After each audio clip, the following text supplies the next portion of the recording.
The first time I understood my father had not just remarried, but started over, I was standing in his driveway with a cardboard box against my hip, watching my 8th grade science fair trophy roll out of a split trash bag and into the gutter. It landed on its side, the little gold astronaut bent at the ankle, and my father looked at it like it was a pine cone. "Nora, don't pick through that," he said from the porch. "We're on a schedule." I had come over because his wife, Elise, said they needed my artist eye. That was how she phrased it in the voicemail, bright and careful, as if I was not his daughter but a contractor she hoped would offer a family discount. I taught art at a public elementary school and painted pet portraits on weekends for grocery money, so whenever someone in my father's new house wanted something cute, free, and emotionally complicated, my phone lit up. I thought they needed help choosing colors for the kitchen.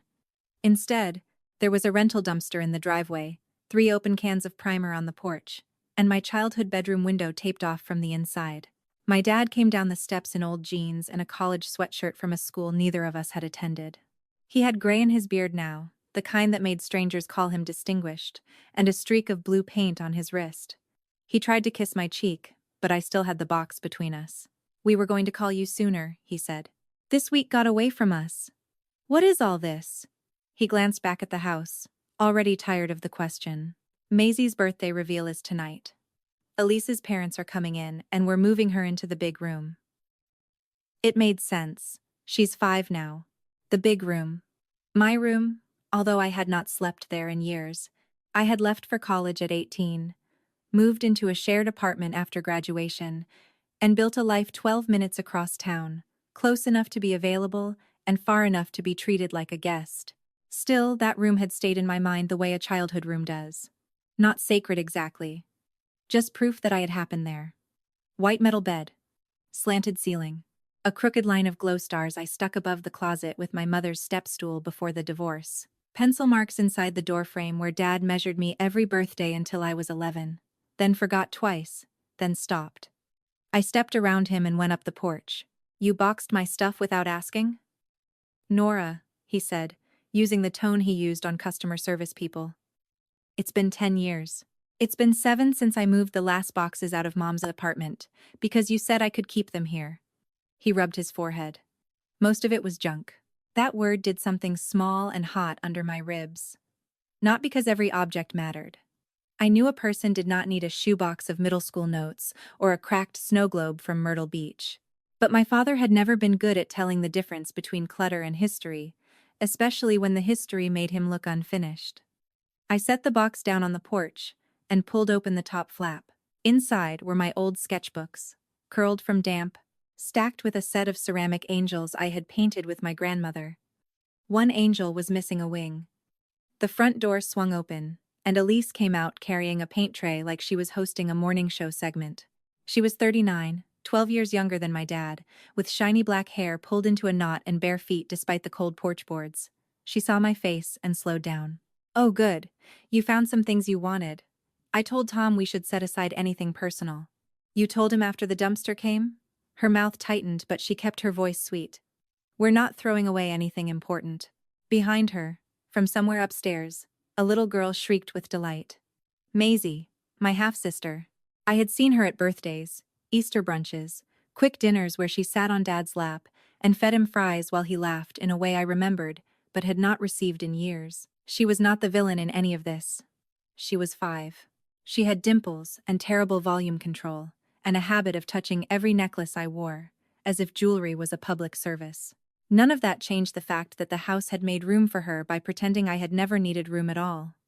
Elise shifted the tray to her other hand. "We hoped you could paint something special on the wall. You know, like what you had in here." I looked at her. "In my room." She nodded, as if we had agreed on language. "Exactly. Tom found some photos.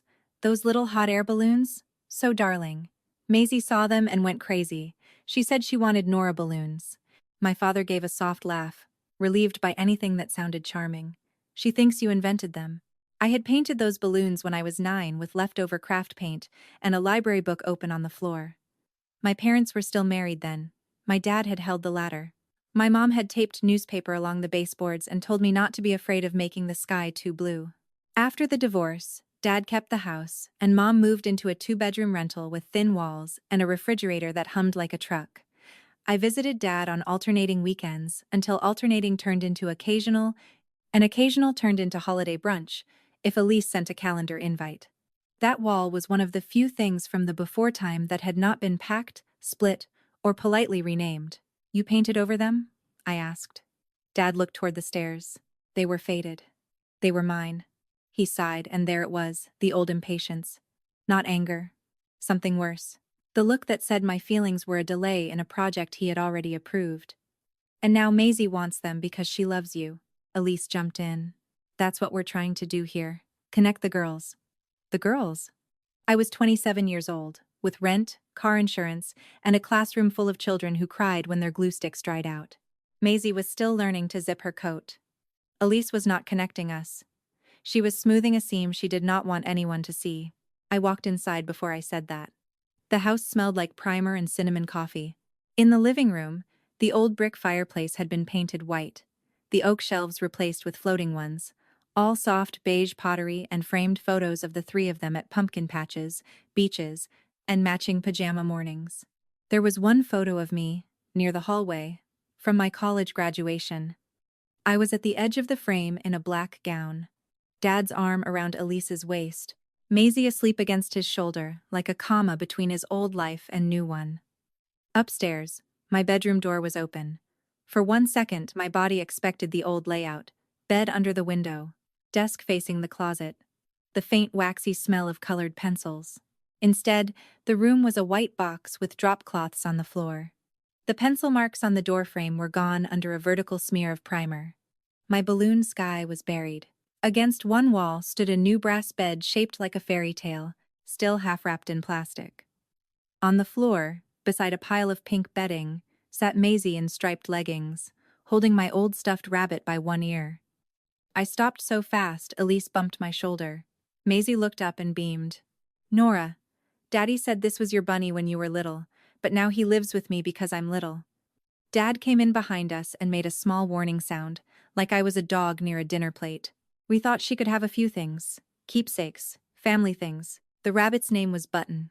One eye had been replaced with a black shirt button by my mother after our neighbor's dog got hold of it. I had not thought about him in years, not clearly. But seeing him in Maisie's hands felt different from finding him in a box. A box waited. Her hands had already received him. I knelt, because Maisie was watching my face, and none of this belonged on her. Hey, Button, I said, touching one worn paw. He's old. I'm taking very good care, she said solemnly. Then she lowered her voice. Daddy said I'm getting the better version of your room because now he knows how to do it right. The room went quiet. Elise's eyes flicked to Dad. Dad looked at the window, then the floor, then anywhere but me. Maisie kept petting the rabbit, unaware that she had just opened a door adults had spent years painting shut. He said when you were little he was busy a lot. But now he can come to all my stuff. I have soccer, dance, swim, and pancakes on Saturdays. Did you have pancakes? It was such a clean question. No malice, no script, just a child measuring her life against the girl who came before her.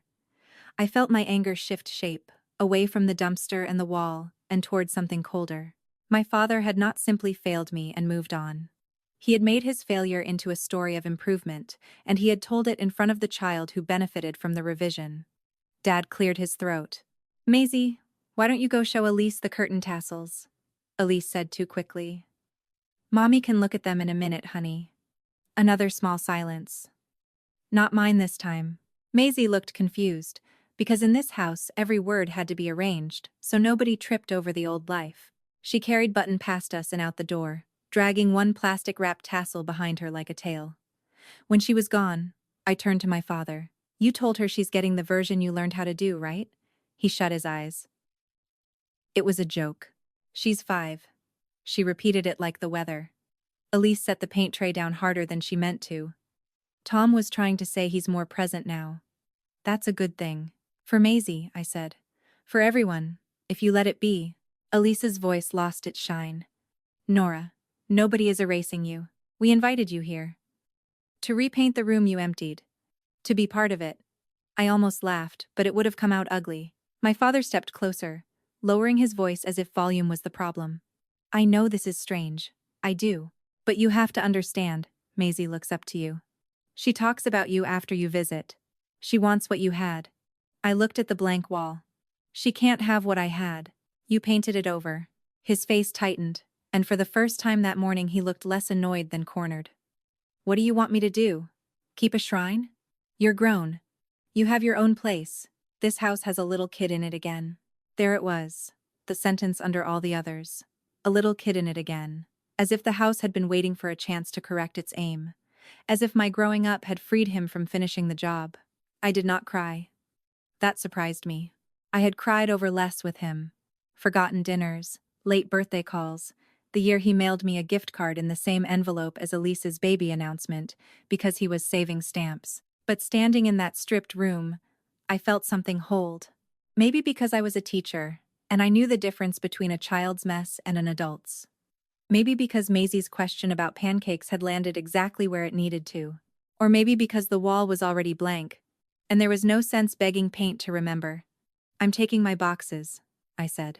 Dad blinked. Of course. Take what you want. No, I'm taking all of them. Elise crossed her arms. Some of those things are for Maisie's room. They're mine. They're family things. I looked at her then, really looked, past the careful hair and bare feet and the tray of paint. I'm family. Her jaw worked like she had 3 answers and knew each one would cost her. Dad stepped between us with the weary confidence of a man who expected women to lower their voices for his comfort. Okay, enough, Nora. Take the boxes on the porch. Leave the furniture and the toys for now. We'll sort it out after the reveal. After the reveal. After Elise's parents saw the beautiful room. After Maisie slept under a copied sky. After everyone praised Dad for being the kind of father he had not been when it counted. I knew that kind of delay. In my father's house, later was a soft trash can. I went downstairs without answering. On the porch, I stacked what boxes I could lift. Sketchbooks, angels, a cracked plastic bin of old-school art. In the driveway, my trophy still lay near the gutter. I picked it up, wiped mud from the astronaut's face with my sleeve, and set it on the passenger seat of my car like a witness I had not meant to bring. Dad followed me out. He looked smaller in daylight, or maybe I had finally stopped standing where he placed me. Nora, he said, softer now. Don't make this a war. I closed my trunk. I didn't rent the dumpster. He flinched at that, just barely. From upstairs, Maisie pressed her face to the window. Buttons smashed against the glass beside her. She waved with the rabbit's paw. I waved back because she was innocent, and because she was watching me learn what kind of sister I was going to be. As I opened my car door, my phone buzzed. A text from Elise lit up the screen before I could put it face down. Since you're upset, maybe take the cedar chest too. Tom says the key is probably with you. We need that corner cleared before people arrive. I stared at the message, and the cold under my ribs spread. The cedar chest had not been in my bedroom. It had been in the upstairs hall since before I was born, too heavy to move and too plain for Elise's new shelves. My grandmother had kept quilts in it, then my mother's wedding china after the divorce, then the few things Dad claimed he was holding safe until I had a house of my own. I had never had the key. My father was still on the porch, watching me through the open car door. I held up the phone. What cedar chest? I asked. His face changed before he said a word. My father did not answer Elise's text right away.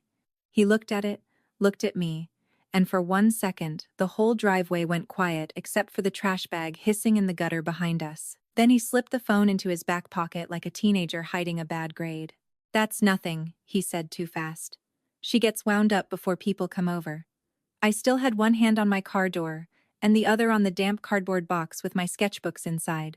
I could have left. I should have left.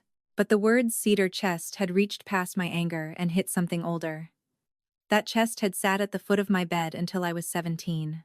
My grandmother had rubbed lemon oil into it every Thanksgiving and told me cedar kept moths out and memories honest. Where is it? I asked. Dad's jaw shifted. Nora. Where is it? I said again, and this time I heard how calm my voice was. That scared him more than yelling would have. He glanced toward the house, toward the yellow porch light and the open front door where Elise's party garland was still taped halfway across the frame. It's in the basement, he said. Nobody's doing anything to it. That was the first lie. I knew because he added the second before I could move. And it's not really yours. The cold in my hands went up my wrists. I set the box on the passenger seat as carefully as if it had glass inside, then shut the door. Grandma gave it to me. She said you could use it. She put my name under the lid.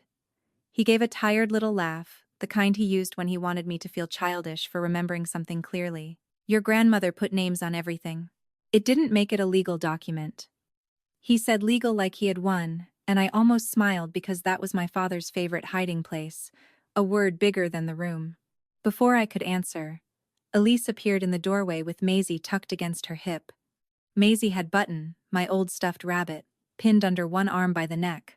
Elise's face was bright, but not relaxed. There is a difference. Tom, she called. Did you tell her? We really can't have this spiral tonight. Then she saw my expression and adjusted Maisie higher on her hip. Nora, I'm sorry. I didn't mean for a text to set off a thing. A thing. My childhood had become a thing on her schedule. Maisie waved Button's limp paw at me. We're making a special table, she said. Mommy says it's for old family and new family. Elise kissed the side of Maisie's hair so quickly it looked like a correction. Sweetie, why don't you go finish your stars? Maisie didn't move. She looked at me with the open, trusting face of a child who had been given a costume and told it was a story. Your box is downstairs, she whispered, as if she were giving me treasure. I walked past Elise into the house. Dad said my name, not sharply, but with enough warning in it that my shoulders knew the sound from years ago. I did not stop. The kitchen was in party mode. Trays wrapped in foil, tiny paper flags on toothpicks, a glass drink dispenser waiting by the sink. On the fridge, Elise had taped a handwritten list in block letters. Cupcakes. Balloons. Photo spot. Generations table. Under that, in smaller writing, chest by window. I did not touch the paper. I did not need to. Elise stepped in behind me, soft-footed and quick. I was going to ask you first, she said. That's why I texted Tom. Ask me what? I said. Dad stayed near the archway, one hand on the back of a dining chair. He looked trapped by furniture. Elise took a breath. And for the first time since I had met her, the polish slipped enough for me to see the calculation underneath. We thought the chest could be beautiful in the front room. People love those old pieces. It ties everything together. What is everything? I asked. She smiled without her eyes. Family. There are words that sound harmless until they are used as tools. Family was one of them in that house. Elise used it the way my father used later. Later I'll call. Later I'll come by. Later we'll talk. Later had been a hallway with no door at the end. You threw my trophy in a dumpster, I said. You painted over my room. You gave my rabbit to your daughter. And now you want to put my grandmother's chest by a window so your guests can admire how complete this house looks. Elise's cheeks went pink. Not embarrassed. Angry. I didn't throw anything away that looked important. I heard Dad shift behind us. But he stayed quiet. That silence was its own confession. The trophy had my name on it, I said. It was from state finals. Elise glanced at him then, a quick cut of her eyes. He looked down at the chair back. For 1 second, she was not managing me. She was measuring him. Then Maisie ran into the kitchen with construction paper stars stuck to her pajama sleeves. Daddy, can Nora write my name pretty on the treasure box? She asked. Mommy said, Nora paints best. The room tightened around that sentence. I looked at Elise. Her mouth opened, then closed. Dad rubbed his forehead. Maisie, delighted with herself, held out a purple marker. It's gonna say Maisie Ann Whitaker, and then everybody knows. She held the marker toward me like a gift. I took it because she was 5, and because none of this was her fault. The cap was chewed flat at the end. That sounds like a big job, I said. Maisie nodded seriously. Mommy said you won't mind because you're my sister. Elise said, Maisie, honey, go put the stars on the coffee table. This time, Maisie obeyed, but she left Button on the kitchen floor beside my shoe. No one spoke until her little footsteps had crossed into the front room. I bent and picked up the rabbit. Its fur was thinner than I remembered, and one plastic eye had gone cloudy. When I was 8, I had sewn a blue button over a tear in its side because Dad had forgotten to buy a replacement toy after promising all week. I had loved that rabbit harder after fixing it. That was the part Elise could not understand.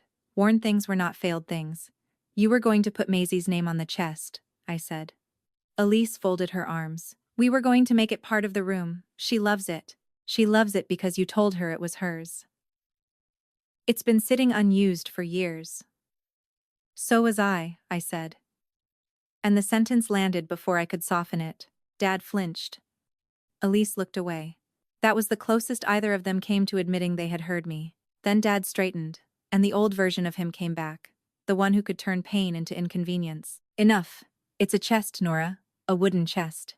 He stepped toward the basement door. You want to look at it? Fine, look at it. Then we're done for tonight. He opened the door and snapped on the light. The bulb below flickered once, then held. I followed him down the narrow stairs. The basement smelled like detergent, concrete dust, and something sharper. Fresh paint. Halfway down, I saw why. The cedar chest was not where it used to be, not against a wall with winter coats folded on top. It was in the center of the basement on a plastic drop cloth. One side had been sanded pale, stripped of its old honey color. A paint can sat open beside it, creamy white, the kind of white people use when they want an object to look clean instead of alive. Someone had taped small paper samples to the lid. Blush, sage, ivory. My name, the one my grandmother had written under the lid in her slanted blue paint pen, was still hidden inside. But the outside had already been wounded. I stopped on the last step. Dad came down behind me more slowly.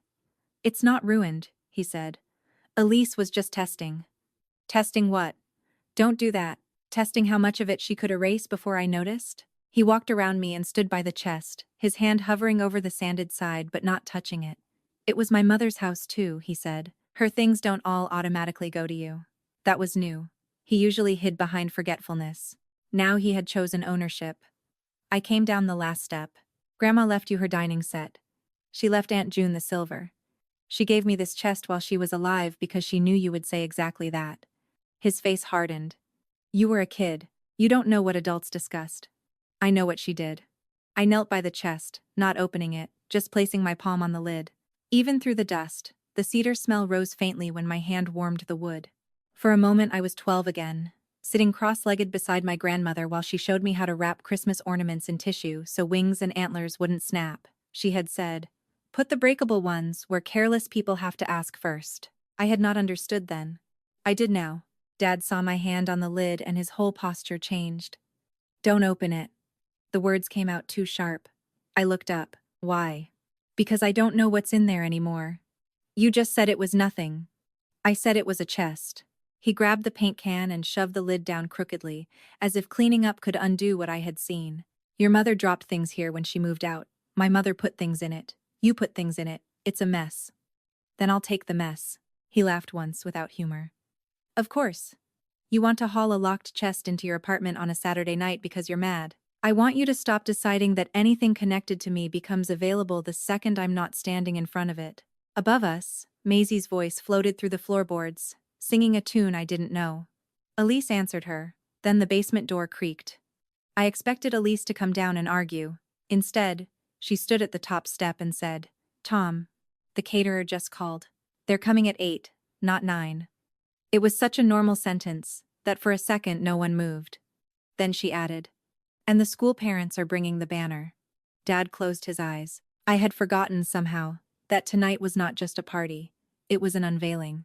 Their friends, neighbors, school parents, everyone Elise had been arranging for, all coming to admire the redone house and the second chance my father had dressed up as fatherhood. The chest was not furniture. It was a stage prop. If I took it, the front room would have an empty space where the past was supposed to behave. Elise started down 2 steps, careful in her house slippers. Nora, I know this feels sensitive. Don't, I said. She stopped. Maybe it was the first time I had interrupted her before she could pour syrup over a blade. I kept my hand on the lid. Don't make this about my feelings. You sanded my grandmother's chest.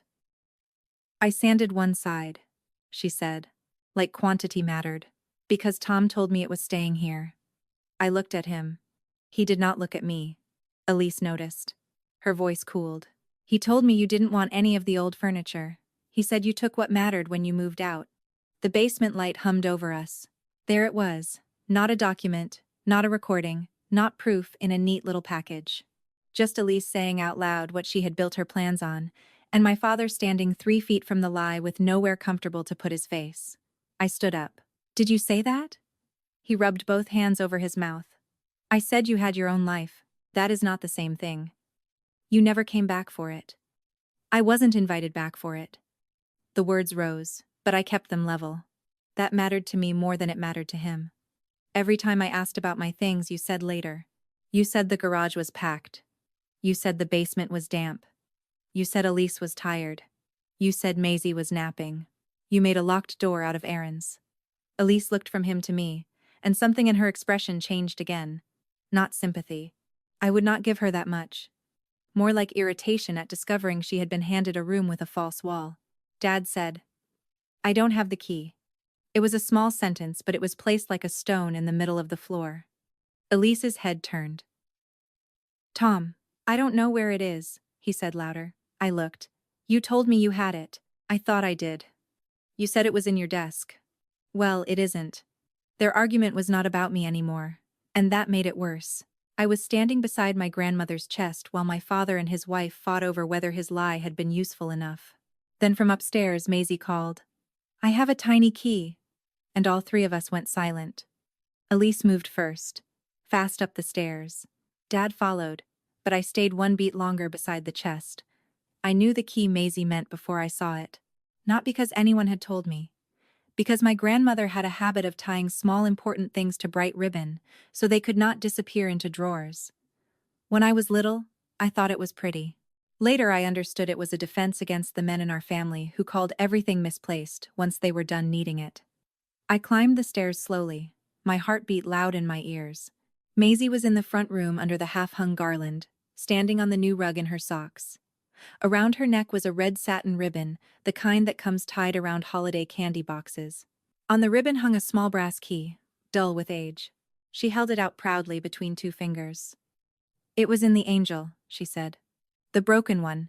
It jingled when I made her dance. Elise's face went pale in a way makeup could not hide. Dad stared at the key like it had spoken.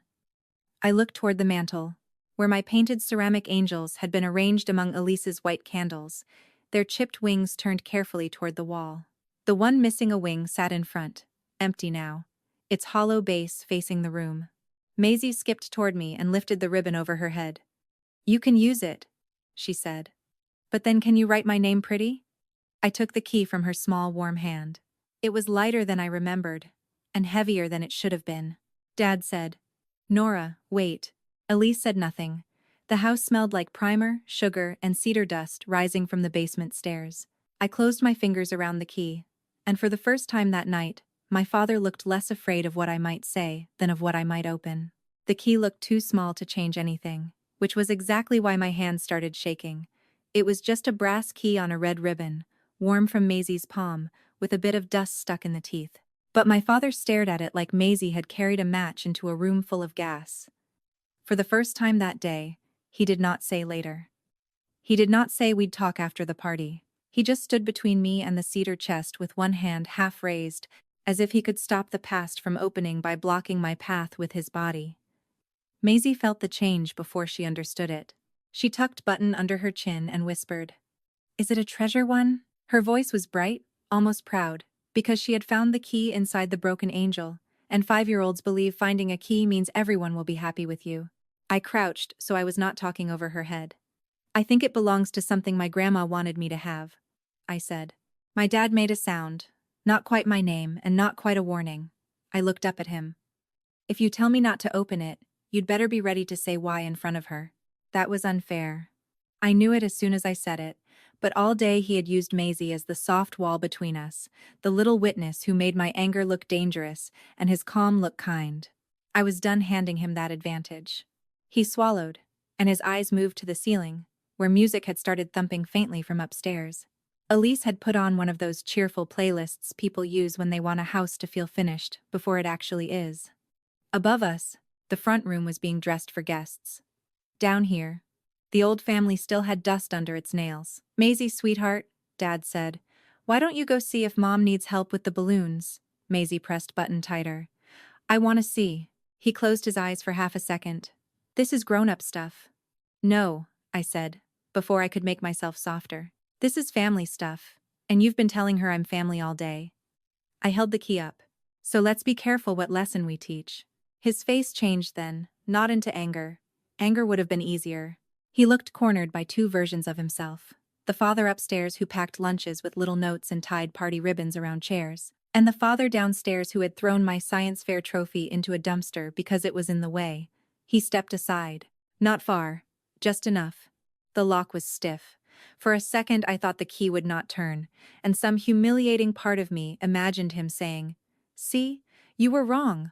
All of this over nothing."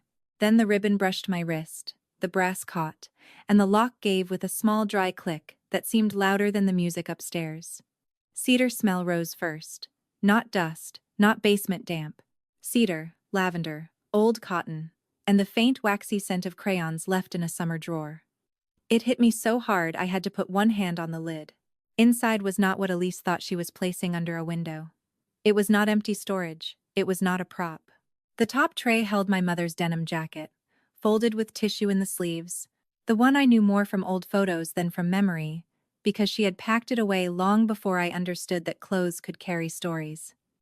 A small yellow barrette was clipped to the collar. Beside it were my baby shoes, browned at the soles, tied together with a shoelace. There was a stack of school drawings wrapped in butcher paper, and on top of the paper, in my grandmother's careful embroidery, a strip of white cloth had been stitched with my name. Not a label from a store, not a note someone could explain away. My name, sewn through the fabric by the woman who used to say careless people had to ask first. Maisie reached toward the jacket, then stopped herself. "Is that yours?" I could not answer at first. My throat had closed around something too old to be fresh, and too fresh to be old. My father answered for me, but not the way he had been answering all day.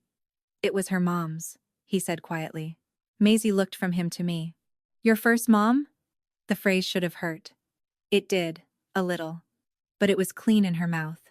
No erasing. No performance, just a child trying to put the world in order. "Yes," I said, "my mom."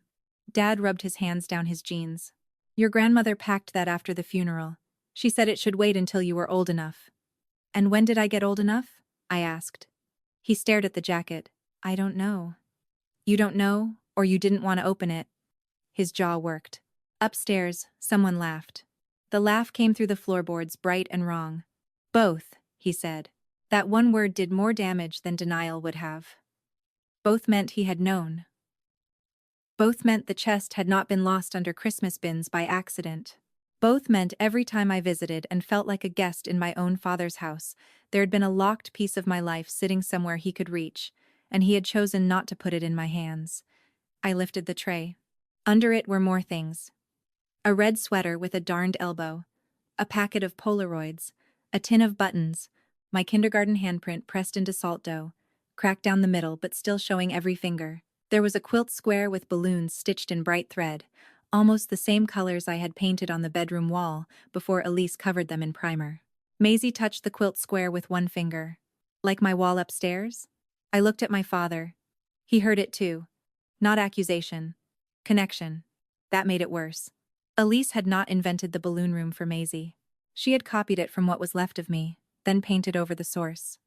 Maybe she had thought that made it sweet. Maybe Dad had let her believe that. Maybe he had told himself a little girl deserved bright walls more than a grown daughter deserved memory. None of those versions made the room less stolen.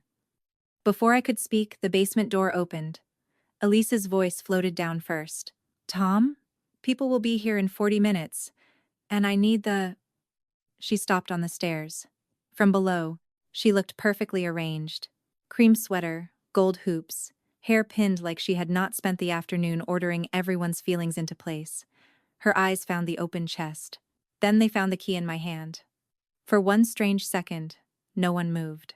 Elise's smile tried to survive by habit and failed. "Oh," she said. "You opened it." "She found the key," Maisie said, proud again, because children do not understand when the truth ruins a plan. She held Button up as if he were part of the discovery. "It was in the angel." Elise came down the last step slowly. "Maisie, honey, go upstairs." Maisie's face folded. "Everybody keeps saying that." I stood.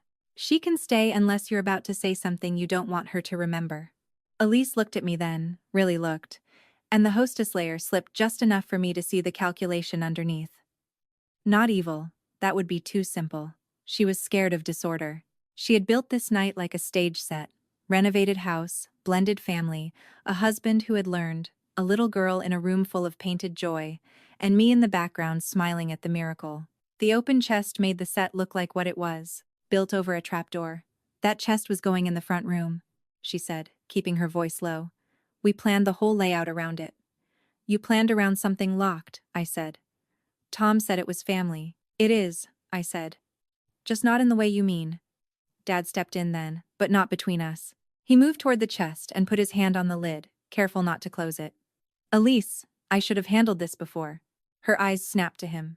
Before guests were arriving? Yes, that would have been ideal. The sharpness in her voice startled Maisie, who stepped closer to me, instead of either parent. Button's worn ear brushed my wrist. I felt the small weight of that choice, and I hated that it mattered. I hated that this child had been put in the middle of a room full of adult cowardice and still knew where gentleness was. Elise saw Maisie beside me and softened instantly. Baby, come here. Maisie did not move. She looked at the open chest. Is Nora taking the treasure? The question landed before any of us could dress it up. Elise opened her mouth, probably to say no.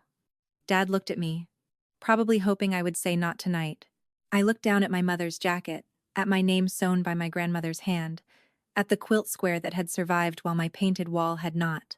I thought of the trophy lying in gutter water, of my sketchbook sweating in porch boxes, of my father telling me there was no room while making room for a prettier version of the childhood he had missed. Yes, I said. I'm taking it. Elise's face went still. You can't just remove furniture from the house before a party. It isn't furniture. It's part of the reveal. That word did something ugly to the air. Reveal.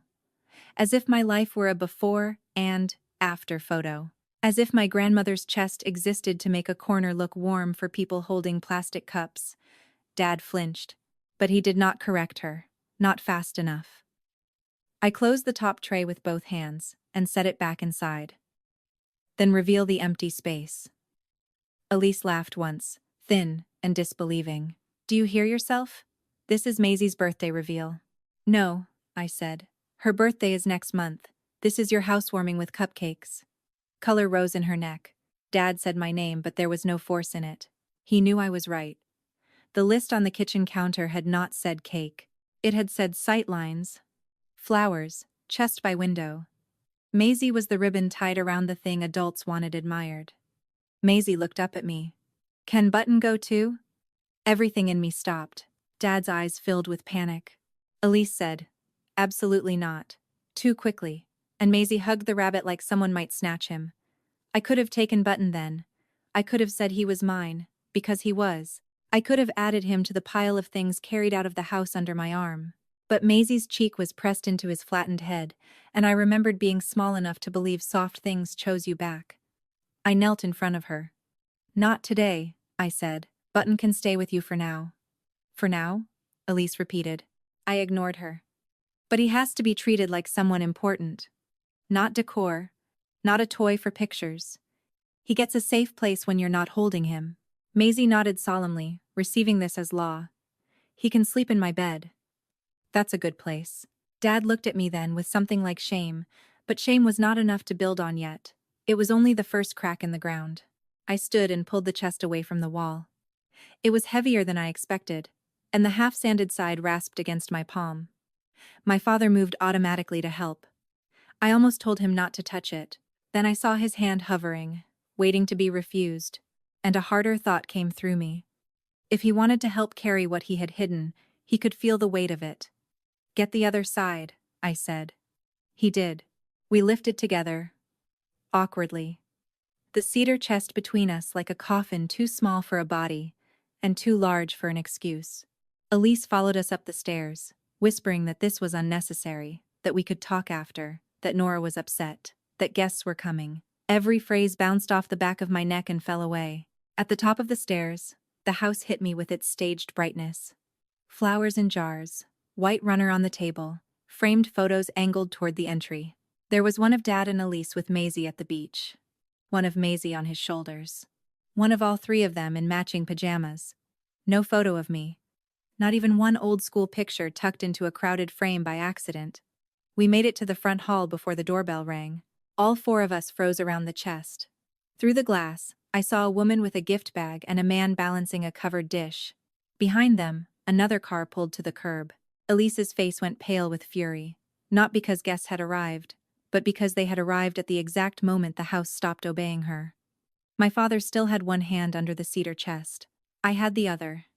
Maisie stood on the stairs with Button under her arm, watching all of us decide what kind of family people were about to walk in on.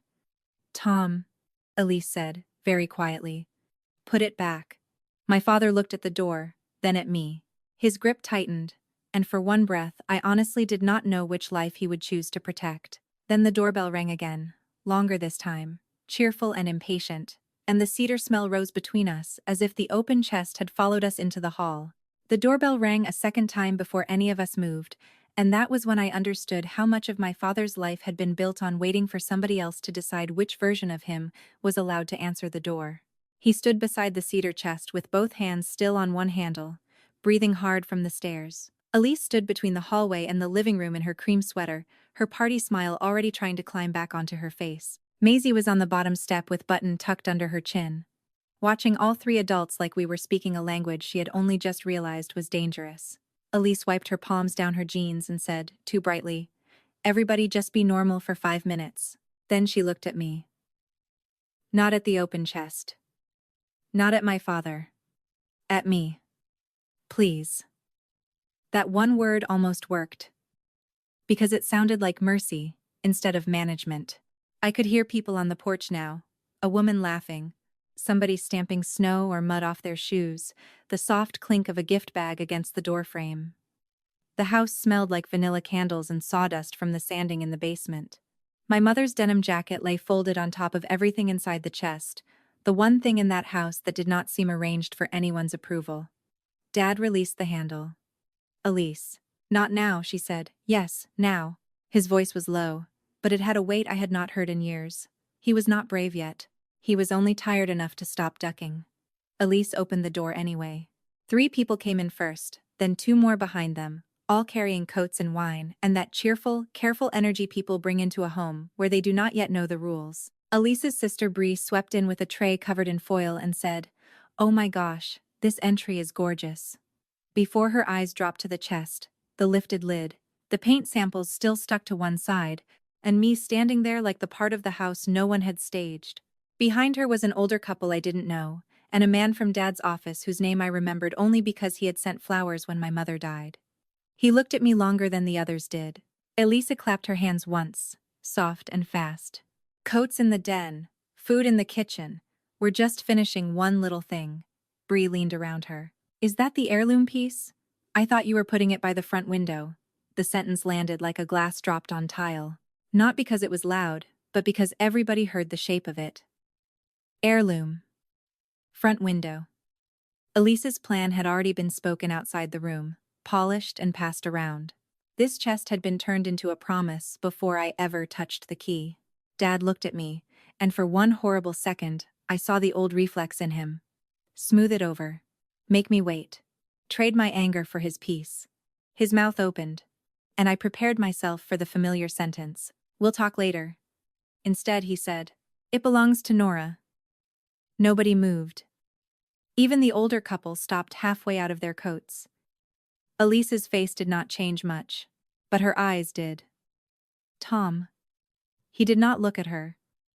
It was her grandmother's. It should have been with her a long time ago. It was not an apology. Not yet.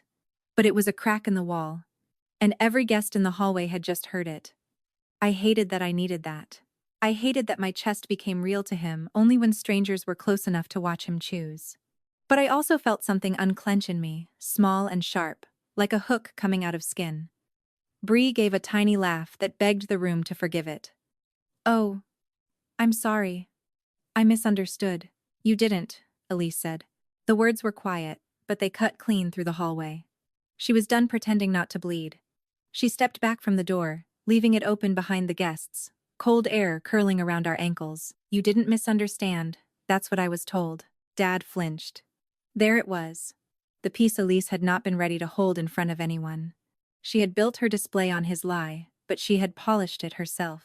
I could see both truths fighting for space on her face. The man from Dad's office shifted the bottle of wine from one hand to the other. Maybe we should come back another time. No, Elise said quickly, then softer to everyone and no one. No, it's fine. Maisie came down 2 steps. Mom? That broke whatever spell Elise had wrapped around herself. She turned toward Maisie, and the party face fell off completely. For the first time that day, she looked less like a woman defending a house, and more like a mother who had forgotten her child was still in the room. Sweetheart, go put Button in your room. Maisie's arms tightened around the rabbit. Why? Because I asked you to. I saw the old path open again, this time through a child. Move the softest person out of sight. Clear the room. Keep the picture intact. I could have let it happen. I could have focused on the chest, on my father's admission, on getting my things out before Elise found a new way to stop me.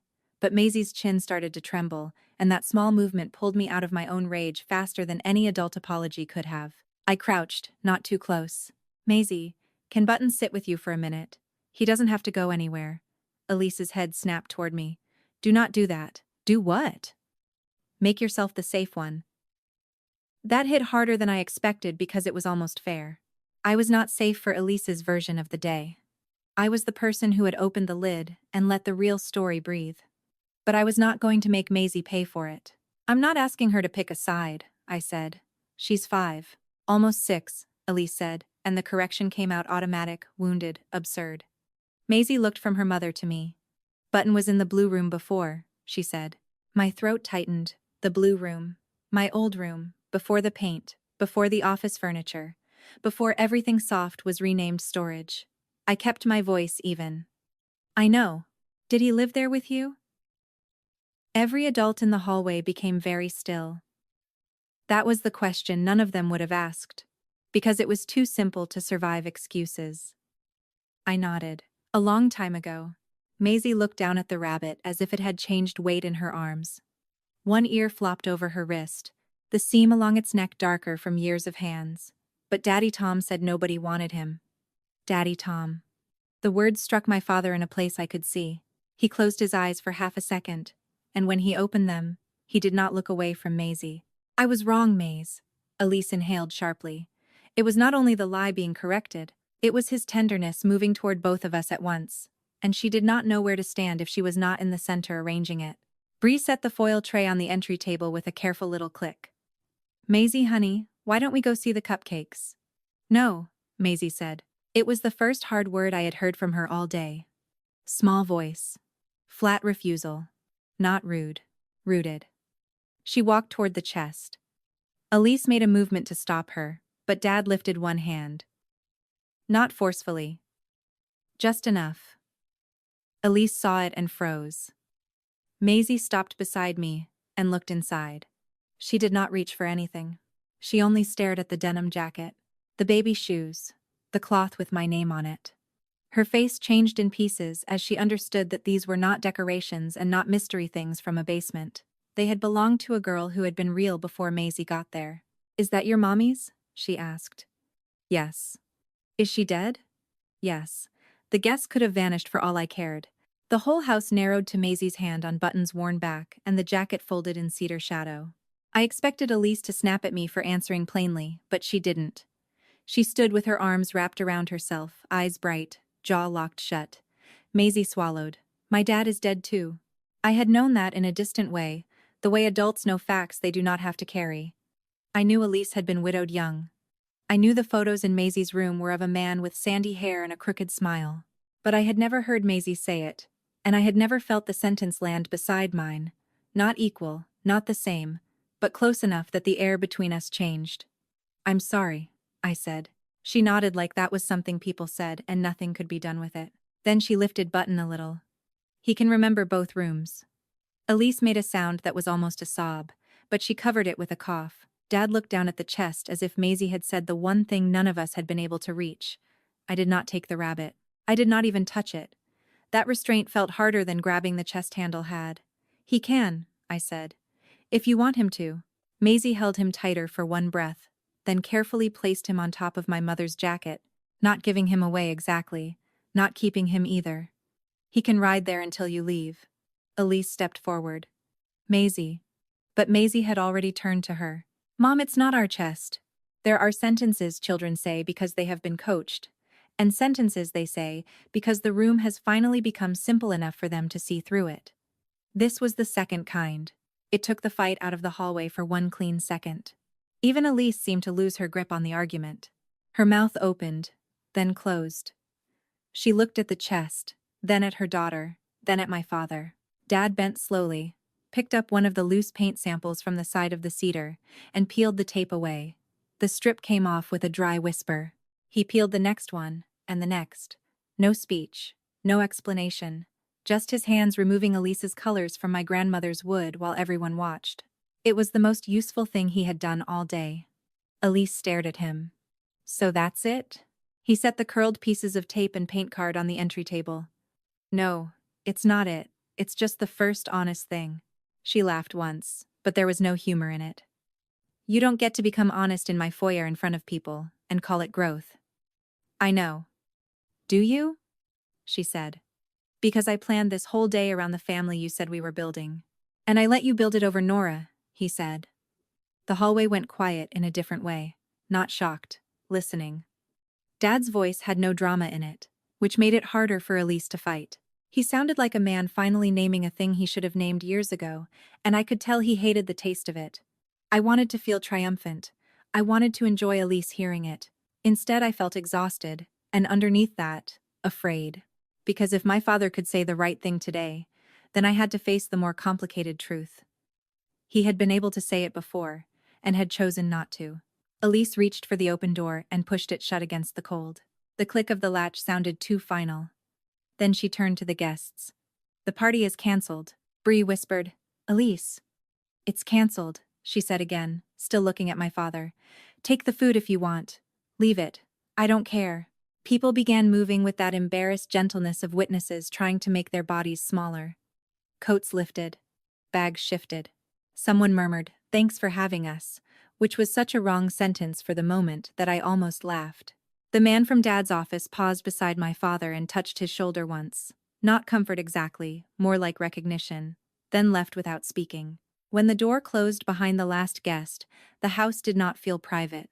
It felt exposed in a worse way, stripped of music and chatter, all the candles still burning for a celebration that had lost its subject. Maisie stayed beside the chest. Button lay on my mother's jacket, one glass eye tilted toward the ceiling light. Elise looked at me then, and the anger in her face had changed. It was no longer polished. It was raw enough to be honest. You got what you came for. No, I said. I came for a box in a basement. I found out it was a whole system. Dad winced, but I did not soften it for him. Elise folded her arms. Are you taking it tonight? Yes. With what car? My answer caught in my throat. My little hatchback was parked at the curb. I had driven over expecting an argument, and maybe a few boxes, not a cedar chest heavy enough to bruise the stairs. The practical problem should have been small compared to everything else, but Elise saw it immediately and stepped into it like solid ground. You can't leave it here open in the hall, she said. And you can't fit it in your car. So what happens now, Nora? Do we all stand around guarding your childhood until morning? There it was, not ownership, not image, but endurance. She could not win the truth back, so she would make the truth inconvenient until someone got tired. It was clever because it was ordinary. Houses run on ordinary pressure. Dinner, bedtime, parking, weather, the size of a trunk. That was how people like my father lost courage. Not always in one grand betrayal. Sometimes in a dozen moments when doing the right thing became awkward. Dad rubbed both hands over his face. I can borrow Gary's truck. No, Elise said. He looked at her. No, she repeated, quieter. You are not leaving me here with a cancelled party and a house full of people texting each other while you drive your adult daughter's chest across town like some kind of apology parade. Then I'll call a mover, he said. It's Saturday night. I'll call anyway. She stared at him as if he had become someone unfamiliar in the last 10 minutes. Maybe he had. Maybe the unfamiliar part was not courage. but motion. I looked at the chest. The lid was still open. I could see the corner of my first-grade drawing under the jacket, a sun with too many rays, the kind children make when they believe light is something you can keep adding. Button lay across the denim like a guard. I knew if I let the chest stay overnight, even with promises, the house would start working on it again. Not Elise alone. The house itself. The candles. The guest room. The need to clear the hall. The temptation to close the lid and wait. I don't need the whole chest moved tonight, I said. Dad frowned. Nora. I'm not leaving it, I said. But I don't need to solve the furniture problem before I protect what's inside. Elise's expression sharpened. What does that mean? I reached into the chest and lifted my mother's denim jacket. Button rolled gently into the hollow it left, and Maisie caught him with both hands. The jacket was heavier than it looked. Cedar dust clung to the seams. For a second, I could not move. Then I put one arm into it, then the other. The shoulders were too broad for me, the cuffs soft from wear. It smelled like wood and a faint ghost of laundry soap. Not my mother exactly, but close enough to make my knees feel unreliable. Dad's face broke. He turned away, but not before I saw it.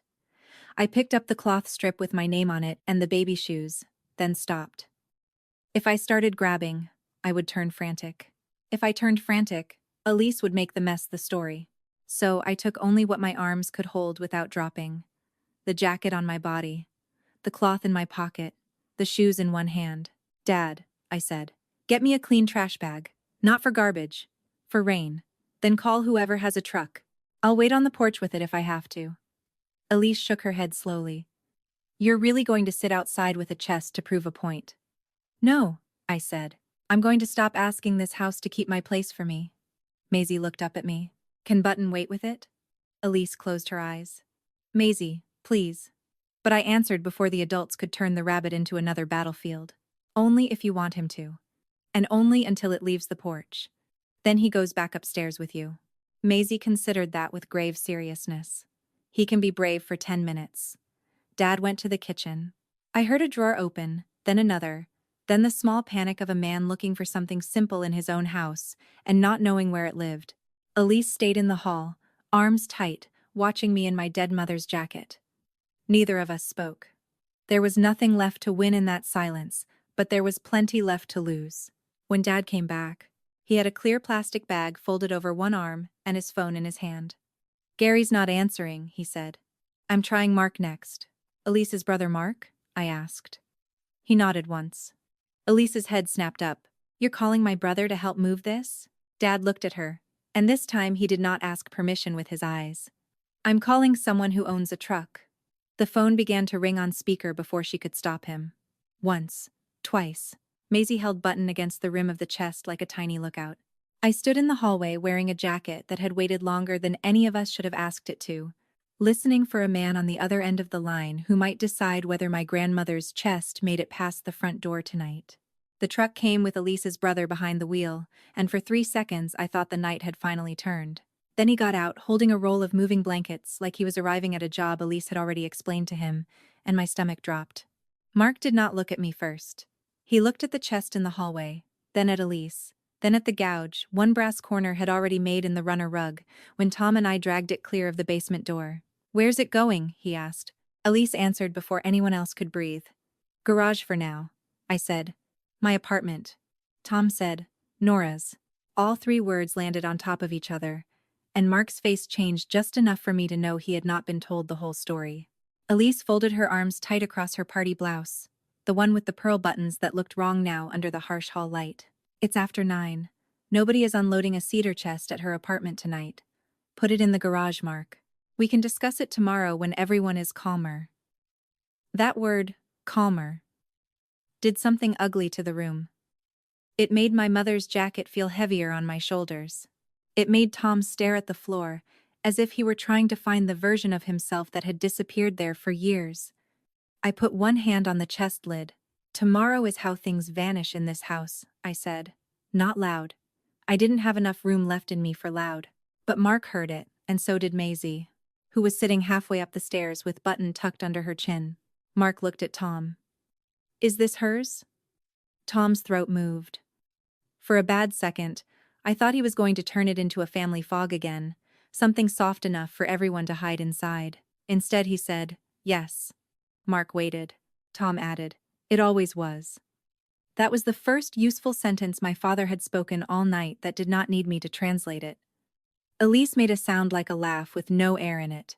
"You don't get to make a private decision in the middle of my home." Tom looked up then. "I made the private decision years ago," he said. "This is me stopping it." No one moved after that. Even Mark, who was built like someone who could lift a refrigerator without making it personal, stood still with the blankets under one arm. I could feel the house listening. The cancelled party had left traces everywhere.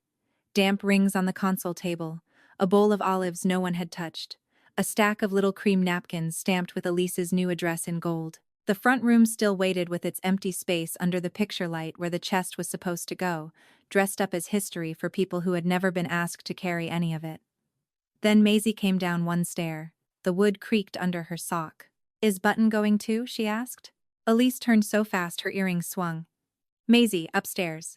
Maisie did not move. Button's flattened ear was caught in her fist, and I saw the place on his side where the old seam had been repaired twice, once in red thread and once in blue. I remembered neither repair, but my hands knew the shape of him. That was the cruel part. Some things remembered you before your mind could. Elise reached the bottom of the stairs and held out her hand. "Give Nora her toy." It was meant to sound fair. It sounded like punishment. Maisie pulled Button closer and looked at me with terror dressed up as obedience. I crossed the hall before Elise could take another step. "Button can sleep in your room tonight," I told Maisie, "if you still want that." Her eyes flicked to her mother, then back to me. "But he's yours." "He was mine," I said. "Right now he is with you.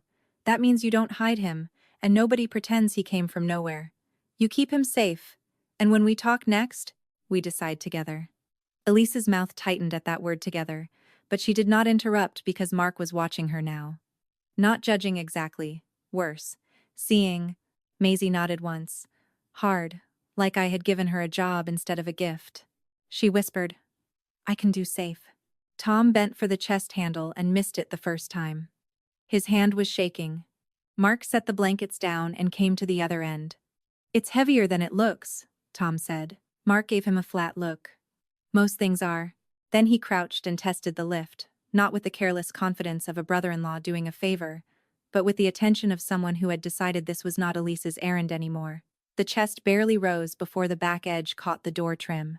The sound was small, just a scrape, but Elise gasped like a plate had shattered. "The paint," she said. Tom lowered his end. For one terrible second, I thought the paint would win. Mark glanced at the narrow front doorway and then at the hinges. "Door comes off." Elise stepped between him and the entry. "Absolutely not." Mark stared at her. "You called me to move it. I called you to help, not take apart my house." "Then pick," he said. "The door, or the chest stays jammed in your hall all night." He did not raise his voice. He did not need to. The choice sat there, plain and rude and wonderfully physical. No one could therapize a hinge. No one could make a doorway wider by saying the family was complicated. Tom disappeared into the kitchen and came back with a screwdriver from the junk drawer. He handed it to Mark. "Handle first." That was when Elise's face really changed. Not when the key came out. Not when the chest opened. Not even when Tom said it belonged to me in front of the guests. It changed when he gave her brother a tool and did not ask her permission. She looked at him as if he had broken a vow neither of them had said out loud. "If that door comes off," she said, "you are choosing this mess over the home we built." Tom put his palm against the doorframe. His wedding ring clicked softly on the painted wood. "No," he said, "I'm choosing not to build it over her." The hinge pins came out with 3 sharp taps each. Mark lifted the door away and leaned it against the dining room wall, right under a framed print Elise had picked because it matched the curtains. The open doorway looked indecent, like the house had lost its front tooth. Cold air slid in from the porch and moved through the hall, carrying the wet smell of the lawn. I stood back while Mark and Tom wrapped the chest, but my hands kept opening and closing at my sides. I wanted to touch every corner of it and also never touch it again. Inside were the things I had spent years learning not to ask for. Now the problem was not whether they existed. The problem was whether we could get them out without the house taking one last bite. They lifted together. Mark took the heavier end without announcing it. Tom's face went red almost immediately, and one of the brass handles groaned under the strain. I grabbed the loose blanket edge so it would not drag. Elise stood near the staircase, rigid as a guardrail, and Maisie hovered behind her with Button's face peeking over her forearm. Halfway across the threshold, Tom stumbled. The chest lurched, and I saw the whole thing tilt toward the porch steps. I dropped the blanket and shoved my shoulder under the side without thinking. Pain shot through my collarbone. Mark barked. "Hold." We froze there, 4 bodies, and one dead woman's history wedged in the open mouth of the house. For a second I smelled my mother's jacket. Denim, dust, cedar, and the faintest trace of the lavender soap Grandma used to tuck into drawers. I had no clear memory of my mother wearing it. But there on the porch, with the chest digging into my shoulder, I had the wild thought that maybe memory was not always a scene. Maybe sometimes it was weight. Tom looked at me over the lid, sweaty and stricken. "Nora, move back," I said. "Lift." And this time he listened. We moved as one ugly animal down the first step, then the second, then onto the walk where Mark had backed the truck close enough that its tailgate hovered over the curb. The neighbors across the street had their blinds cracked. I saw a slice of someone's face vanish when I looked over. A month ago that would have made me burn with shame. Tonight it barely touched me. Let them see a door off its hinges. Let them see a chest leaving after dark. They still would not know the strangest part, which was that I felt more claimed by the weight of that cedar box than I ever had by the framed family photos. Elise kept arranging on the mantel. Mark climbed into the truck bed and pulled. Tom pushed from below.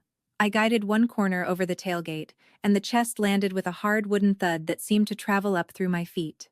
Elise came onto the porch then. The cold made her wrap her arms around herself. But her voice stayed sharp. "And where exactly is it going? Because if it's going to some damp storage unit, then congratulations, you've rescued it into mold." She aimed that at Tom, not me. It was clever. It made care sound like control. Before I could answer, Tom said, "Her apartment has a spare room." I looked at him. He did not know that. He knew I had a second bedroom because he had once mailed a birthday card there and written the wrong apartment number first. He did not know the room was full of laundry racks and unpacked boxes and the cheap desk I used for bills. But he said it with such desperate certainty that I almost corrected him out of habit. I stopped myself. Let him stand on the thin ice he had chosen. Mark strapped the chest down with 2 orange ratchet straps. The clicking sound was harsh and final in the quiet street. Maisie had come outside barefoot. She was standing on the cold porch boards, Button pressed flat against her chest. Elise noticed and snapped, "Shoes, Maisie." Maisie flinched but did not go in. She looked at the truck, then at me. "Will it be scared in there?" she asked. I knew she meant the chest. I knew she meant the rabbit. I knew she meant herself. I walked back to the porch and crouched so I was below her eyes. "It might make noises," I said. "Old wood complains when it moves. That doesn't mean it wants to go back." She thought about that with painful seriousness. Then she held Button out just far enough for his worn paw to touch the sleeve of my mother's jacket. "He says bye to the coat," she whispered. I let the rabbit's paw rest there. I did not take him. That restraint cost more than I expected. Elise watched my hand like she expected me to snatch him and prove every bad thing she wanted to believe about me. Instead, I touched one finger to Button's repaired seam and stood up. "Take him inside before your feet freeze," I said. Maisie nodded, but before she turned, she said, "You'll come back for him?" The porch went silent behind her question. Elise's expression dared me to say yes. Tom looked like the answer might decide more than a toy. I said, "I'll come back to talk to you." Maisie accepted the difference. Adults were the ones who pretended not to hear exact words. Mark slammed the tailgate. "I can drive it," he said. "You follow me." I shook my head before he finished. "No, I ride with it." His eyebrows rose, but he did not argue. Tom stepped off the walk. "I'll come too." That pulled Elise down the porch steps like a hook. Tom. Just his name, but there was a whole locked room inside it. He stopped between us. One foot on the grass, one on the driveway. If he came with me, he would not be able to smooth the house back into shape before morning. If he stayed, the chest would still leave, but some old part of the pattern would stay breathing. I did not beg him. I had begged in smaller ways for years, with careful texts and easy holidays and laughing off every missing piece of my own childhood so nobody had to feel accused. Tom looked at Elise first. Then he looked at Maisie, who was behind the storm door now, small and pale in the entry light, button under her chin. Last, he looked at me in my mother's jacket. "I'm helping unload," he said. Elise's face emptied. Not softened. Emptied. Like a room after furniture is carried out. "Then don't expect me to explain this to her," she said, nodding toward Maisie. Tom's voice was quiet.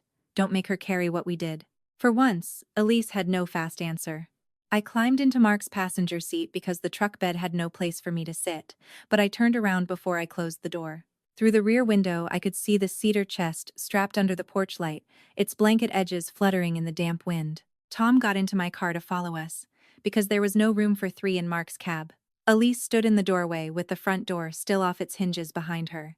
And Maisie's little hand appeared against the glass beside her hip. Not waving, just there. Mark started the engine. The straps jerked once as the truck rolled forward, and the chest held. The chest made it 6 blocks before I saw my father start crying in my little car behind us. I caught it in Mark's side mirror at a red light. Tom in the driver's seat, one hand braced against the wheel. His face turned toward the window, as if grief could slide loose and crack open if he looked straight at it. Not the kind of crying that asks for comfort. The kind a man does when he has finally run out of rooms to hide in. I sat in Mark's passenger seat, still wearing my mother's denim jacket, turning back every time traffic slowed so I could see whether the cedar chest was holding under the blue moving blanket. For years, my father had acted like the safest place for the truth was behind a closed door. Now the truth was strapped to a truck, riding through Saturday traffic with one of Elise's brothers at the wheel, and my father following in the car. He had never bothered to learn how small my life had become. We didn't talk until we reached my building. It was an old brick walk-up wedged between a dry cleaner and a bakery that always smelled like burnt sugar by noon. Mark pulled to the curb with the awkward gentleness of a man who had realized, too late, that he had driven into somebody else's history. My father parked behind us and got out of my car first. He looked up at my building, then at the chest in the truck bed, then at the narrow front steps. Something in his face changed when he saw how small my place really was. Not pity, exactly. Worse than pity. Recognition. He had spent years letting Elise make room for a version of me that could be mentioned at holidays and cropped out of daily life, and now he was standing in front of the apartment, where the real me had been living with one narrow closet, a thrift store table, and rent that went up every September. Mark killed the engine and climbed out. "Before anyone says anything brave," he said, "tell me where this is going." "My apartment," I said. He looked at the front steps, then at the truck, then at the steps again. "What floor?" "Third." He gave a short laugh with no humor in it. Of course. My father wiped his face before he turned toward me, but his eyes were still wet. "Nora, we can get a storage unit for a few days. Just until you figure out where—" "No." I said it too fast and both men stopped. I softened my voice, but not the answer. Not another place with a code I don't control. Not another room where somebody can say it's safer if I wait. Mark looked away, like he had the decency not to stand too close to that sentence. My father took it in without defending himself, and that alone felt new enough to hurt. He nodded once. "Then we get it upstairs." The first fight at my building was not with Elise. It was with the stairwell. The chest was too long to turn cleanly at the second landing, and my apartment door sat at the end of a hallway narrow enough that my shoulders brushed the wall if I carried groceries wrong. Mark and my father took one end each, and I walked backward ahead of them, clearing a path that did not need clearing, because I had almost nothing in the hall. Mrs. Alvarez from 2B opened her door with her reading glasses, hanging from a chain, and watched 3 adults wrestle a cedar chest up the stairs, like we were trying to smuggle a piano into church. "You moving in or moving out?" she asked. "In," I said. She studied my face, then the chest, then my father. "Looks heavy." "It is," my father said. Something about the way he said it made Mrs. Alvarez stop teasing. She held her door wide so they could angle the chest over her threshold for half a second, just enough to make the turn. That was the only reason it got past the landing. Not because my father planned better, not because Mark was strong enough, because a woman who barely knew me saw the problem and made room without asking who deserved it. At my door, the chest jammed again. My apartment had always seemed small in a way I could turn into jokes. Standing there with my mother's things trapped sideways in the frame, it stopped being funny. The wood scraped the paint. Mark swore under his breath.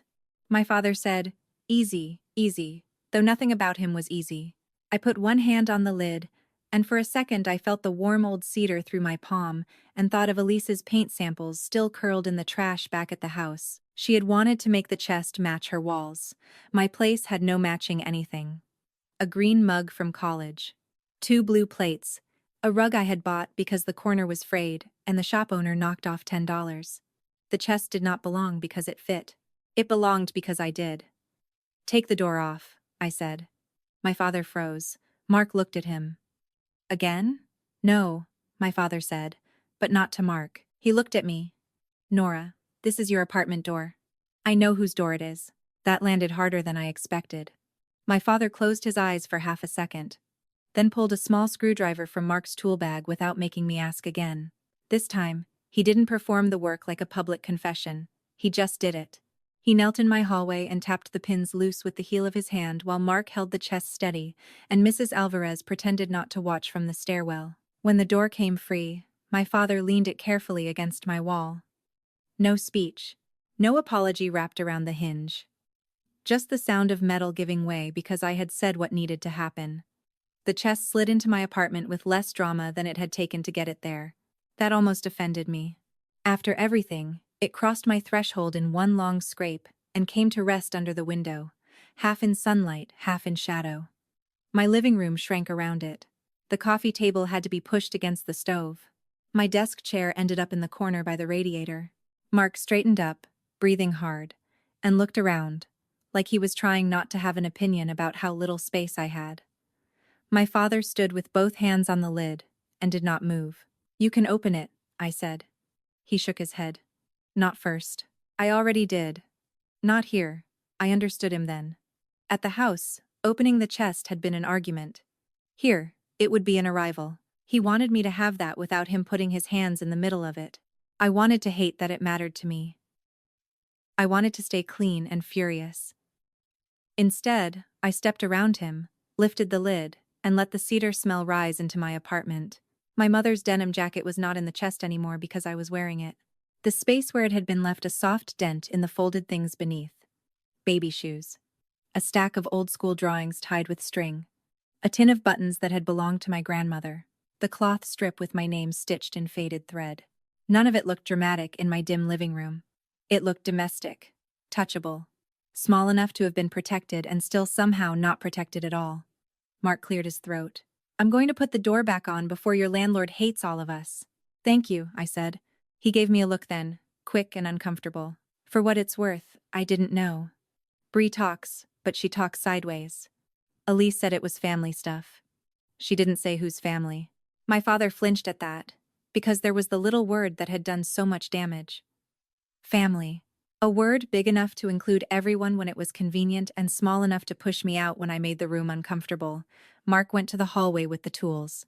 The apartment felt different with him gone, even 10 feet away. My father and I were left standing beside the open chest, and there was no party noise, no Elise in the doorway, no child asking the one honest question in the room. Just him and me and the things my mother had touched. "I let it get easier," he said. It was not the apology I expected, so I didn't answer. He kept his eyes on the chest. "At first, after your mom died, everything hurt to look at. Then Elise came in and wanted to make the house feel alive again, and I told myself that was healing. Then you got older and stopped asking to come over as much, and I told myself that was normal. Then one day the house looked like a place where you had never lived, and I told myself you had your own life." My throat tightened, but I did not rescue him. He had rescued himself from enough silence to get this far. He could walk the rest without me carrying him. He looked at the stitched strip with my name on it. I did not lose track by accident. I looked away on purpose. That was the first honest sentence he had given me without making it smaller right after. It did not fix the birthdays. It did not fix the room painted over. It did not fix every time I had stood in that house feeling like a guest who had arrived too early. But it changed the air. I could feel the difference between a man caught in a lie and a man finally refusing the shelter of it. From the hallway, Mark knocked one hinge pin back into place with a sharp metallic tap. My father looked toward the sound, then back at me. "I don't know what Elise will do now." "I do," I said. "She'll call this cruel. She'll say I made Maisie cry. She'll say you embarrassed her in front of people who matter to her. He swallowed. Maybe. No, maybe. His jaw shifted. Then I'll tell her the truth again. I wanted to believe him. I also knew the shape of him too well. My father could be brave in a crisis and tired by dinner. He could say the hard thing while the room was watching and soften it later to keep peace. That was the part of him I still did not trust. Not because he had failed once. Because he had made a home out of failing quietly. My phone buzzed on the kitchen counter. The screen lit up with Elise's name. Neither of us moved at first. The phone buzzed again, rattling against a spoon I had left beside the sink. My father's face changed with old reflex, the tiny panic of a man trained by comfort to answer before conflict grew teeth. I saw his hand twitch toward his own pocket, probably expecting his phone to ring next. "Don't," I said. "I wasn't." "You were." He let out a breath. "Yes." The buzzing stopped. The silence after it felt almost louder. Then a message came through, lighting my screen again. I did not open it. I could read the first line from where I stood. "Maisie won't stop crying. This is what you wanted?" My father read it too. I watched the words hit him, watched the old door inside him try to swing shut. Elise had chosen the one handle she knew he would reach for. Not the chest. Not the guests. Not even herself. Maisie. I picked up the phone, but I did not type. I held it out to him. "This is where you usually disappear." He stared at the message. "I'm not saying ignore Maisie," I said. "I'm saying don't use her pain as a tunnel back to pretending." His eyes filled again, but this time he did not look away. "What do you want me to do?" That question would have made me furious that morning. By then, in my apartment, with the door still half off its hinges, and my mother's belongings breathing cedar into the room, I heard something different in it. Not helplessness. Permission. He was asking me because he did not trust his own first instinct anymore. "Call Elise from here," I said. "Speaker on. Tell her the chest is in my apartment. Tell her Button stays with Maisie unless Maisie wants to bring him herself. Tell her I am not coming back tonight to be blamed in front of a child." My father nodded, but before he could take out his phone, Mark stepped back into the apartment. He had my door upright again, but he wasn't looking at the hinges. He was holding a small pink sock in his hand. "This fell out from under the moving blanket," he said. For a second, none of us spoke. It was too small for any adult in that room. Pale pink, with a gray heel and a loose thread at the cuff. Maisie's. It must have caught on the blanket when she followed the chest to the truck, or when she pressed Button against it before we left. Such a tiny thing, and it changed the room more sharply than Elise's message had. The child was not an argument. She was a person who had been close enough to the leaving to lose something. My father took the sock from Mark like it was breakable. His face folded, not with guilt this time, but with fear of what came next. Then my phone buzzed again. Not a message now, but an incoming call. Elise's name filled the screen, bright and insistent, while the open chest sat under my window and Maisie's sock lay in my father's palm.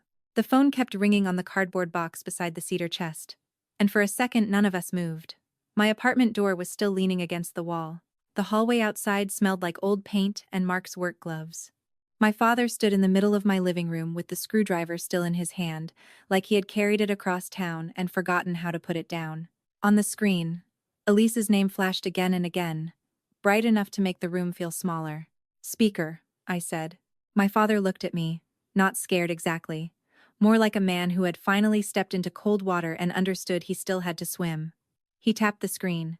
Elise did not say hello. "Put Nora on. She's here," my father said. "Mark is here too." That small sentence changed her voice.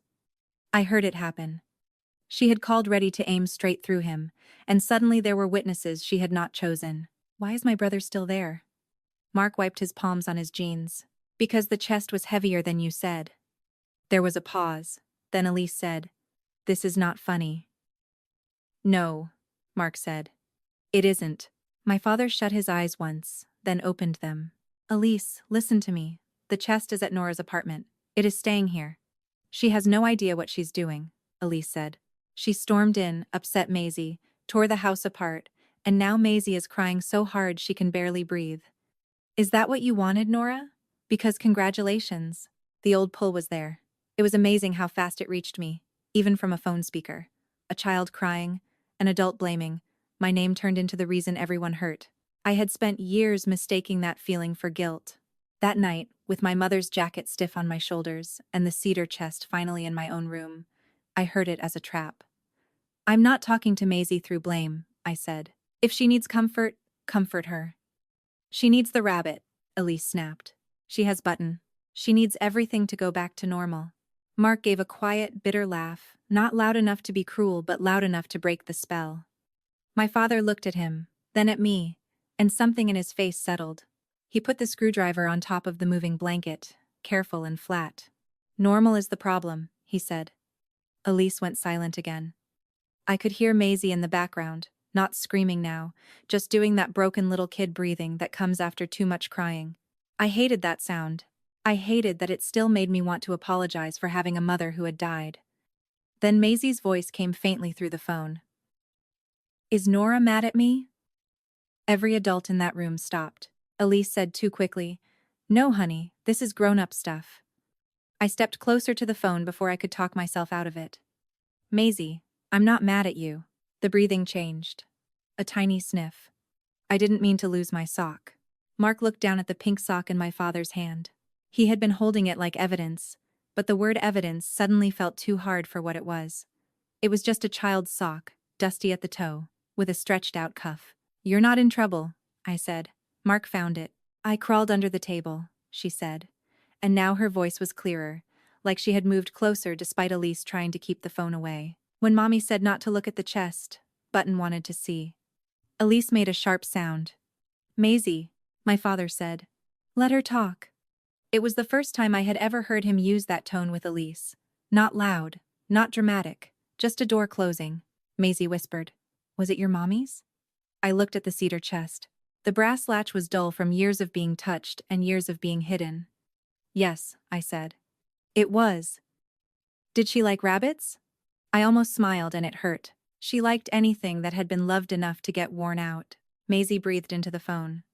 Button is worn out. He is, I said. That means he's doing his job. Elise cut in, her voice tight and polished again. That is enough. Nora, you are confusing her. No, my father said. We confused her when we acted like loving Nora meant choosing against this house. I watched him while he said it. I did not soften. Not all the way. A few true sentences could not reach back and repair the years he had let other people speak over my life. But they did something else. They made the room stop tilting. Elise said his name in warning. Tom. He did not answer the warning.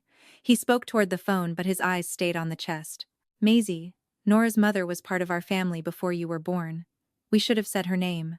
We should have let Nora keep what belonged to her. That was my mistake. Maisie was quiet. Then she asked the question only a child would ask. Do I have to give Button back? No, I said before anyone else could touch it. Button is safe with you tonight. He can stay with you as long as you love him kindly, but nobody gets to pretend he came from nowhere. That landed harder than I expected. Elise inhaled like she had been slapped, but she did not speak. Maybe because Mark was there. Maybe because Maisie was listening. Maybe because my father had finally stopped translating the truth into something smaller for her comfort. I'm coming home, my father said to Elise. I'll put Maisie to bed.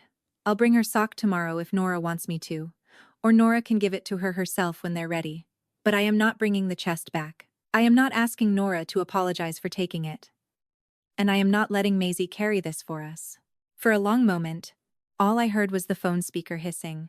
Then Elise said very softly, So this is who you are now. My father looked older when he answered. No, this is who I should have been. He ended the call before she could turn that into another room we all had to live inside. Nobody cheered. That would have made it smaller. Mark just picked up my apartment door like he needed to do something with his hands, and my father helped him set it back on its hinges. The door scraped once, then swung clean. Mrs. Alvarez opened her own door across the hall just enough to see that we still had all our fingers.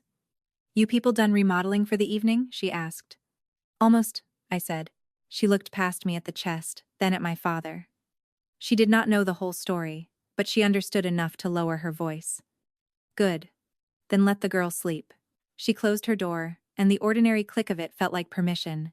Mark left first. At the threshold, he held the pink sock out to me. You want me to take this back? I looked at the sock, then at the phone, then at the chest. No, I'll wash it. She can get it from me. He nodded like that answer told him more than I had said. For what it's worth, I didn't know. I believe you. He flinched a little at that, maybe because belief had become expensive in that room. Then he went down the stairs, his boots heavy and tired. My father stayed. We did not hug. We did not have the kind of conversation where music swells under forgiveness, and everyone knows where to stand. He touched the top of the chest once with 2 fingers, then pulled his hand back. Can I come Sunday? He asked. Not to explain, not to fix it all in one visit, just to help you carry out whatever you don't want to keep. I thought about saying no because no was clean. I thought about saying yes because yes was easier than watching his face. In the end, I chose the only answer that felt like mine. You can come if you don't bring her version of me with you, he swallowed. I won't. If you do, I'll close the door. I know, that was the closest thing to trust I could offer him. He accepted it like it weighed more than the chest. At the door, he looked back once, not at me, but at the space the chest had made in my apartment. Your mother would have hated how long it took me. Probably, I said. His mouth shook, almost a smile and almost not. Then he left. When the apartment was finally quiet, I did not open the chest right away. I made tea and forgot to drink it. I took off my mother's denim jacket and laid it over the chair, then put it back on because the room felt wrong without its weight. The cedar chest sat under my window, too large for the room and exactly the right size. For the first time all night, I stopped asking a house to remember me. I knelt in front of the chest and lifted the lid. The smell came first. Cedar, lavender gone dry, paper, a faint trace of the soap my mother used when I was little. Inside were no grand answers, no single object that repaired the past. There was a blue scarf folded around a chipped mug, a packet of garden stakes tied with string, a soft gray sweatshirt with paint on one cuff, a sewing basket with needles stuck through a square of felt. Under that was a stack of my school drawings, not framed, not displayed, just kept. Dinosaurs with eyelashes. A house with smoke coming out of the chimney in purple crayon. My name written backward on the bottom of one page. I sat back on my heels and cried then, but not the way I had cried in that house. This was quieter, less like falling. More like something frozen in me had reached room temperature and started to move. At the very bottom, wrapped in a pillowcase, I found my mother's old metal button tin. I knew it by sound before I opened it. That soft, cluttered rattle had lived in the kitchen drawer of my childhood. She used to let me sort the buttons by color while she mended knees and cuffs and stuffed animals that had been loved too hard. Inside the tin were brown coat buttons, pearl shirt buttons, one tiny carrot-shaped button that must have come from some Easter dress I had forgotten. There was also a spool of red thread and a spool of blue. I held the blue one in my palm for a long time. Not because it proved anything, because my hand remembered it. Because somewhere between what I had lost and what Maisie now held in her arms, there had been hands fixing what could be fixed. I did not empty the chest that night. I put the drawings back more carefully than I had found them. I set the sewing tin on my kitchen table. Then I washed Maisie's sock in the sink with a drop of dish soap, squeezed it in a towel, and laid it over the back of the chair beneath my mother's jacket. Before I turned off the light, I looked once more at the cedar chest under my window, at the jacket drying at the cuff where water from the sock had touched it, and at the small pink heel with one cedar splinter caught in the fuzz. The house that erased me was 12 minutes away. The chest was here, the sock was here, my name was here, and for the first time in years, nothing that mattered was waiting for later.